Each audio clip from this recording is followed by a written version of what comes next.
नमस्कार, आप देख रहे हैं बोल के लब आजाद है तेरे। मैं अभिसार शर्मा। कल जब किसान नेता राकेश टिकैत रो रहे थे अपने किसान भाई बंधुओं के लिए, तब तुम उसका मजाक उड़ा रहे थे। तब भारतीय जनता पार्टी की प्रचार तंत्र उसका मजाक उड़ा रहा था।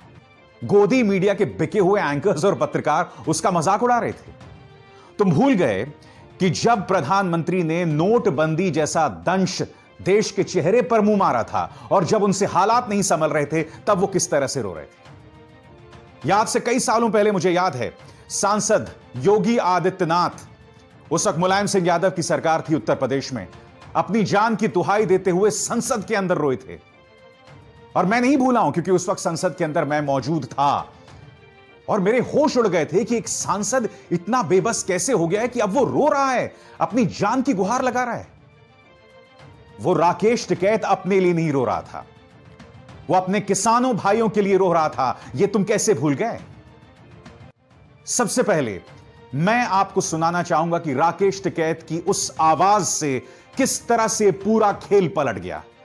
भारतीय जनता पार्टी और उसका बिका हुआ मीडिया, जिसने जो टारगेट किया था किसानों को, इस पूरे आंदोलन को शुरू से ही उससे बदनाम किया था, मगर उस एक लम्हे ने किस तरह से पूरे आंदोलन को पलट दिया। और आगे भी मैं आपको बताने वाला हूं कि इसका क्या असर हुआ है। मगर सबसे पहले राकेश टिकैत का वो ऐतिहासिक लम्हा। बर्बाद करना चाहते हैं, नहीं होगा। ये देश का किसान, ये 5 लाख ट्रैक्टर मेरी जिम्मेदारी है, इस किसान की मेरी जिम्मेदारी है। बोल के लब आजाद है तेरे, बोल सभा अब तक तेरी है। और आप जानते हैं मुझे राकेश टिकैत की सबसे अच्छी बात क्या लगी?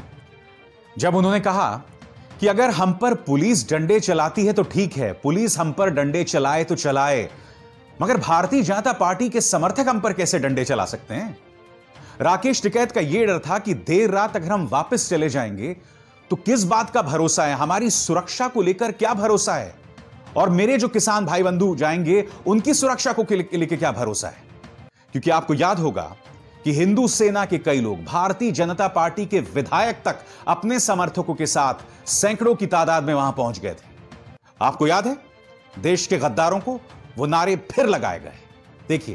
देश के गद्दारों को गोली मारो, देश के गद्दारों को गोली मारो, पुलिस प्रशासन जिंदाबाद जिंदाबाद जिंदाबाद।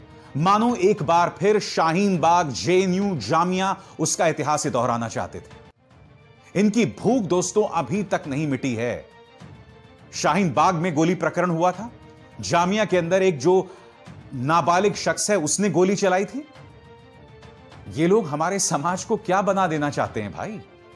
और इस लिहाज से राकेश टिकैत ने जो बात कही ना, वो बहुत मायने रखती है। उन्होंने स्थानीय विधायक की शिकायत भी की है कि आखिर वो क्यों अपने समर्थकों के साथ वहां पहुंचे, आखिर उनका इरादा क्या था। अरे इसी राकेश टिकैत ने भारतीय जनता पार्टी को 2019 में समर्थन दिया था, 2014 में समर्थन दिया था, और तुम अपने वोटर पर ही देशद्रोह का आरोप लगाने लगे, उसे ही बदनाम करने लगे।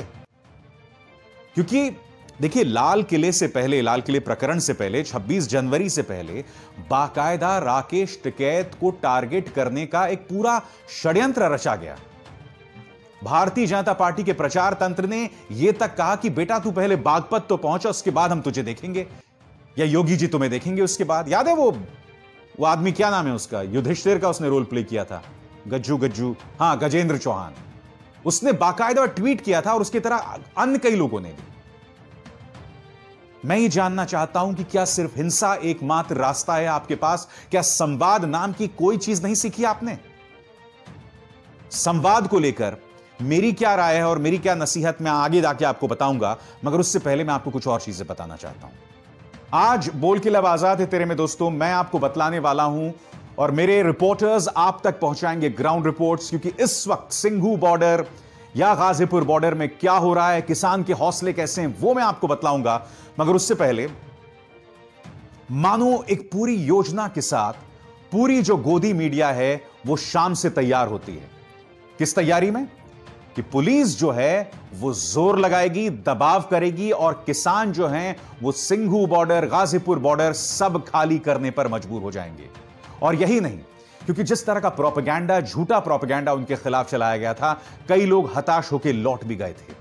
मगर वो लम्हा जो मैंने अभी आपको दिखाया, उसके बाद भारतीय जनता पार्टी का मानो पूरा का पूरा खेल पलट गया। देखिए दोस्तों, किस तैयारी के साथ गोदी मीडिया उतरा था। आपकी स्क्रीन पर एबीपी न्यूज का कार्यक्रम राकेश टिकैत की ड्रामा पॉलिटिक्स, यानी कि राकेश टिकैत रोएं तो ड्रामा पॉलिटिक्स, प्रधानमंत्री रोएं तो ऐतिहासिक। बात यहां नहीं रुकी। यह मोहतरमा आज तक में काम करती हैं। गाजीपुर बॉर्डर पर आज किसान आंदोलन की आखिरी रात। यह लगता है भविष्य देख सकती हैं। इनको उसी वक्त पता चल गया था, या कहीं ऐसा तो नहीं है कि कहीं से फोन आ गया था कि हमें इस तरह से कवरेज करना है, इस तरह से खबरें दिखाना है। जी हिंदुस्तान, टिकैत की आज निकलेगी हेकड़ी, बताइए ना। आपने तो यह चला दिया, अब हेकड़ी किसकी निकली? क्योंकि बाद में जिस दमथम के साथ पुलिस वहां पहुंची थी, पुलिस फिर गई राकेश टिकैत के पास और उनसे कहा, नहीं आप बैठे रहिए यहां पर, हम तो सिर्फ आपका हालचाल पूछने आए हैं। यही नहीं, तमाम डीएम्स ने उन्हें फोन भी लगाया, नौकरशाहों ने फोन लगाया कि आपकी सेहत ठीक है। तो कृपया बताने का प्रयास करें जी हिंदुस्तान कि हेकड़ी किसकी निकली है। प्रोपेगेंडा चलाते हैं बेशर्मी से। रजत जी, किसान नेता पूरी तरह से बदनाम हो चुका है। आप मेरे बॉस रह चुके हैं, मुझसे वरिष्ठ हैं। बदनाम हो चुका है, यह सवाल आपको खुद से पूछना पड़ेगा रजत जी, कि आप कहां थे और कहां आ गए। ये सज्जन, इनके बारे में तो क्या कहा जाए। कल तक जो बक्कल खोल रहे थे, आज आंसू बहा रहे हैं बड़े बेआबरू होकर। ये सज्जन खुद न जाने कितनी बार बेआबरू हो चुके हैं, इनकी तो बात ही ना की जाए तो बेहतर है। इसके बाद कासगंज में झूठी खबर प्रसार करने वाला पत्रकार क्या कह रहा है, आंदोलन का तंबू उखड़ गया, दंगल 5 बजे। जी हां, अपने आप में दोस्तों इन लोगों ने मानो एक किस्म की सुपारी ले रखी थी। सरकार के एक पूरे एजेंडे को ये लोग सामने चला रहे थे, जिसके चलते वो जो है टारगेट कर रहे थे किसानों को। मगर न्यूज क्लिक हमेशा आप तक पल पल की जानकारी लाता रहा, सही तस्वीर लाता रहा। और मैं आपको बता दूं कि मेरे सहयोगी मुकुंद इस वक्त मौजूद हैं गाजीपुर बॉर्डर में, और वहां से उन्होंने मुझे यह रिपोर्ट भेजी है।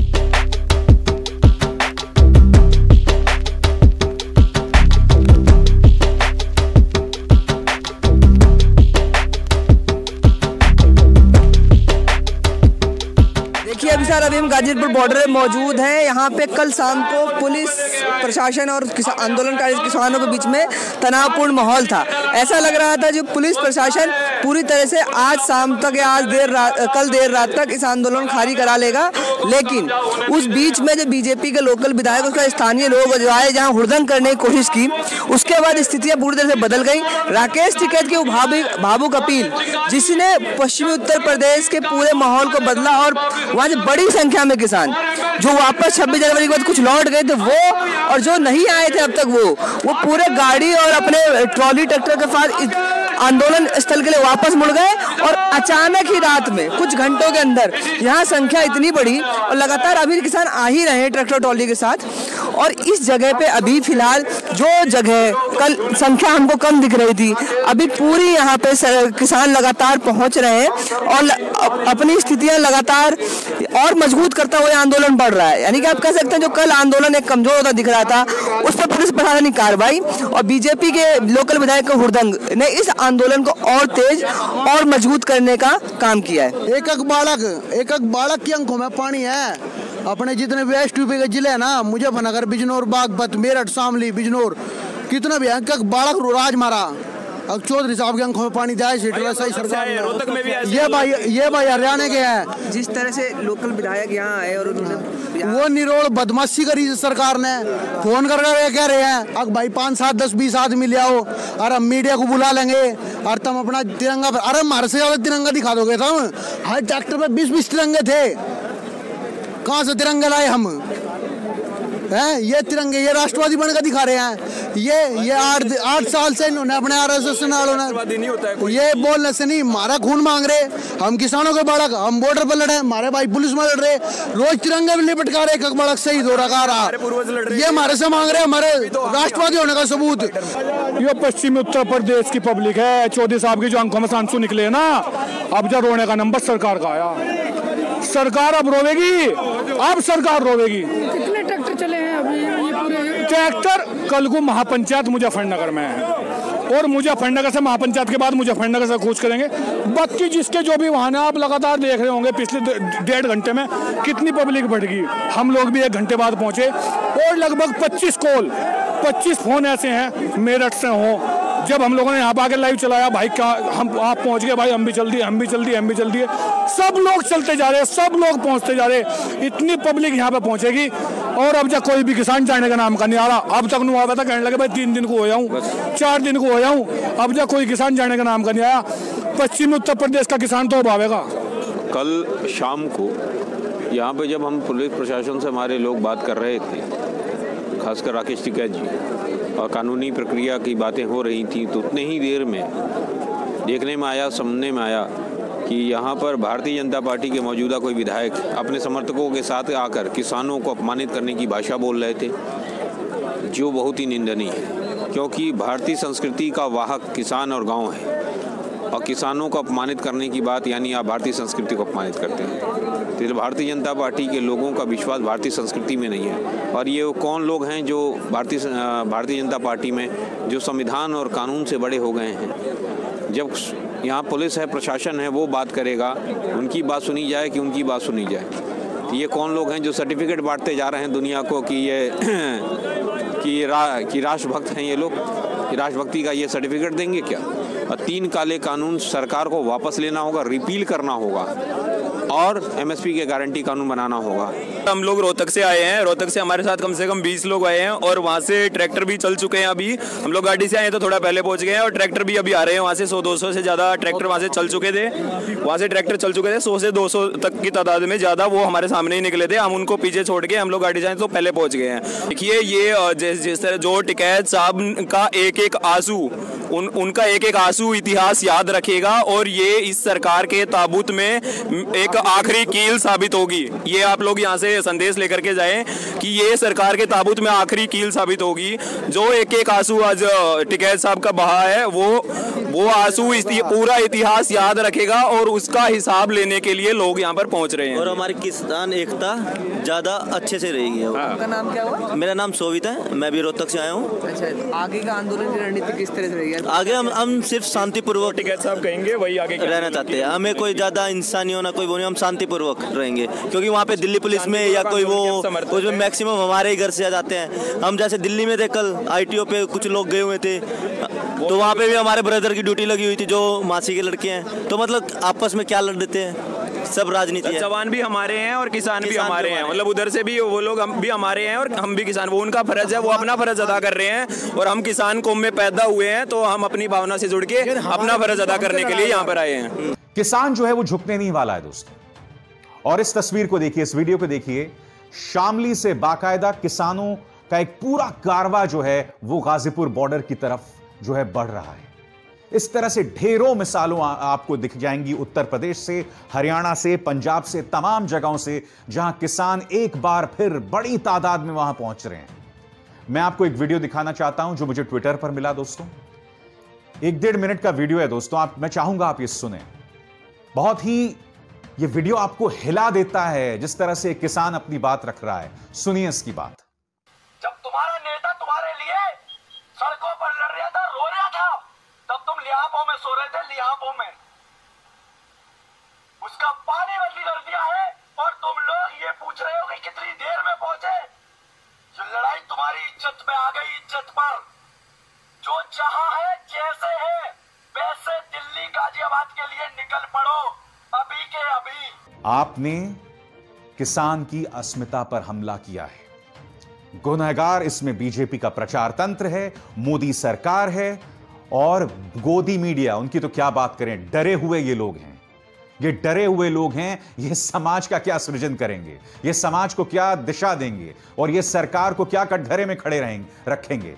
ये तो उनकी सुपारी लेकर उन बेबस किसानों को टारगेट कर रहे थे, उस राकेश टिकैत का मजाक उड़ा रहे थे। और बात यहां नहीं रुकती है। टाइम्स नाउ देखिए, टाइम्स नाउ कह रहा है कि हम एक ऐसे शख्स को नहीं दिखाना चाहते हैं जो अराजकता फैलाता है। अब यह तस्वीर देखिए, इस तस्वीर में आप देख रहे हैं यहां पर बाकायदा टाइम्स नाउ का माइक लगा हुआ है राकेश टिकैत के सामने, तो दर्शकों को दिखाने के लिए कुछ और जमीन पर कुछ और। देश की जनता को क्या तुम लोगों ने मूर्ख समझ रखा है? राकेश टिकैत को तुम गाली दोगे, मगर यह शख्स कपिल मिश्रा, इसको तुम भर भर के दिखाते हो। वो आदमी जिसने दिल्ली दंगों से ठीक पहले पुलिस की मौजूदगी में कहा था कि अभी तो हम जा रहे हैं मगर फिर हम लौट के आएंगे, बाद में आप भी नहीं रोक पाएंगे। और फिर आपको याद है क्या हुआ दिल्ली में? 60 से 65 लोग मारे गए थे। इस आदमी का तो नाम तक नहीं है चार्जशीट में। आज ये इस संदेश के जरिए कह रहा है कि टिकैत रो रहा है और पूरा देश हंस रहा है। अरे शर्म करो कपिल मिश्रा, बेहोश होकर तुमने अपनी जो बेइज्जती करवाई थी भूल गए उसे? और यहां बापू के सामने, राजघाट के सामने कौन रो रहा है? देखो अपनी तस्वीर, जब तुम्हें निकाल दिया गया था धक्के मार के आम आदमी पार्टी से, तुम दूसरों की रुदाली पर हंस रहे हो। और इसमें गुनहगार सिर्फ भाजपा का प्रचार तंत्र नहीं है दोस्तों, पूरा मीडिया है। हम में से कई मध्यम वर्गीय परिवार के लोग हैं जिन्होंने घर बैठ के यह फैसला कर लिया कि कहीं ना कहीं किसान जो है वही देशद्रोही है। यह वीडियो मैंने पहले भी दिखाया था, अब फिर दिखा रहा हूं। इस वीडियो में देखिए पुलिस किस तरह से तिरंगे पर लाठी चला रही है, फिर एक अर्धसैनिक बल का जवान जो है उस तिरंगे को बेरहमी से उखाड़ देता है। इससे आप क्या कहेंगे? क्योंकि यह तो पुलिस है ना, जो गृह मंत्रालय के अंतर्गत काम करती है।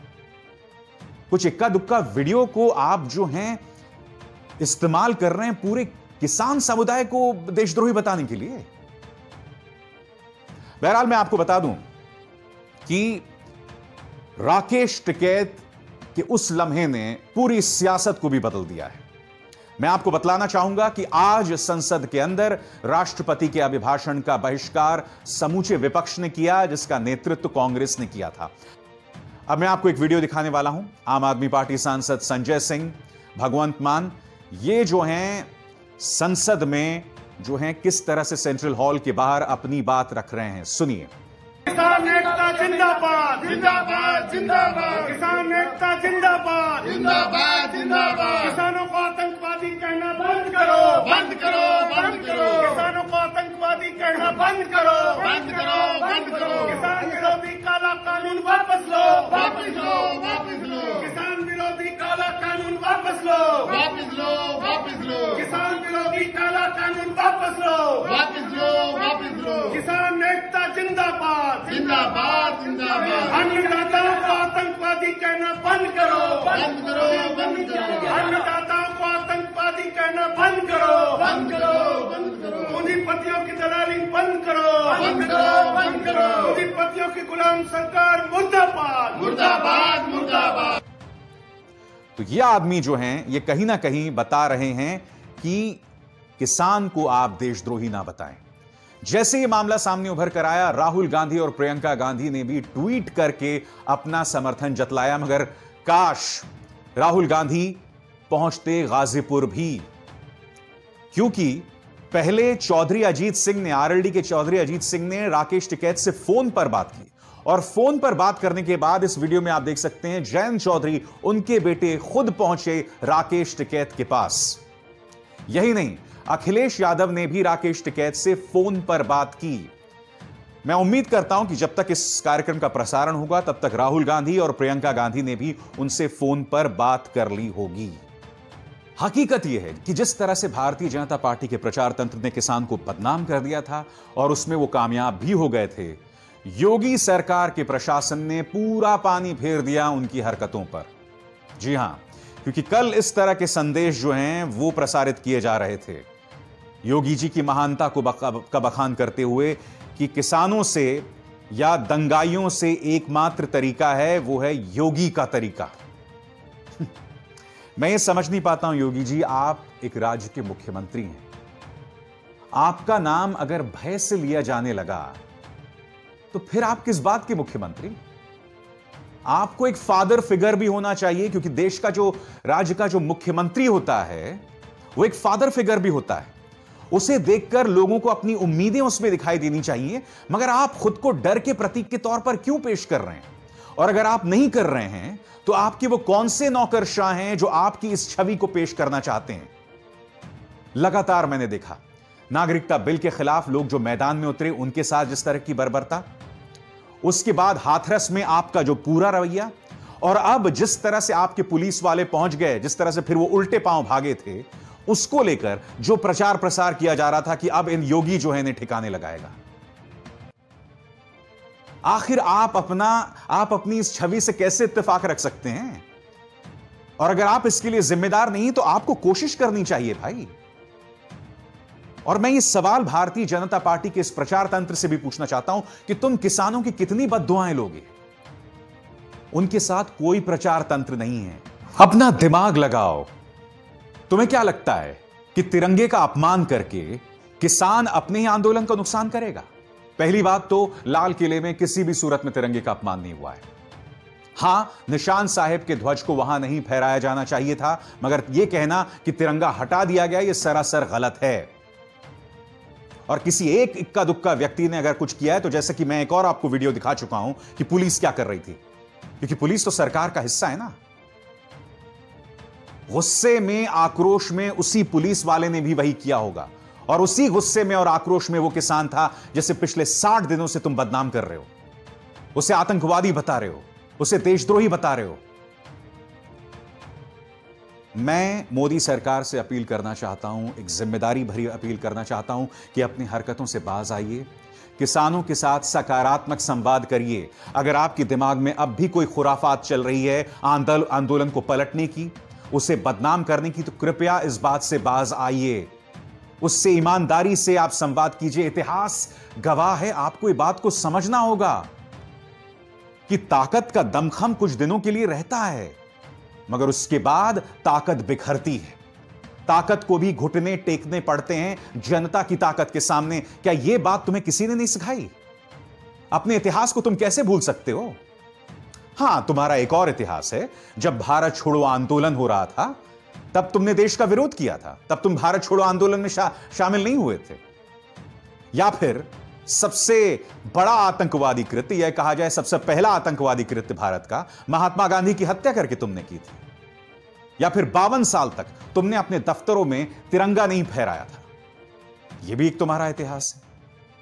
मगर इस देश का इतिहास और भी है। किसानों के पहले भी आंदोलन हुए हैं, आपातकाल के खिलाफ आंदोलन हुए हैं, अन्ना आंदोलन हुआ है, हालांकि उसके पीछे भी तुम्हारा दिमाग था।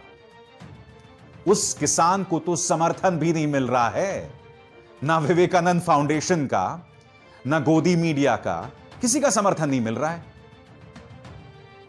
अगर वो देशद्रोही होता, अगर उसके पीछे कोई राजनीतिक ताकतें होती हैं, विदेशी ताकतें होती, तो अब तक वो बिखर गया होता। वो अब भी खड़ा है और तुम्हें नसीहत दे रहा है, तुम्हें आईना दिखा रहा है। और उस आईने में गोदी मीडिया का, बीजेपी के प्रचार तंत्र का एक बहुत ही बदनुमा चेहरा दिखाई दे रहा है। मेरे शब्द याद रखना।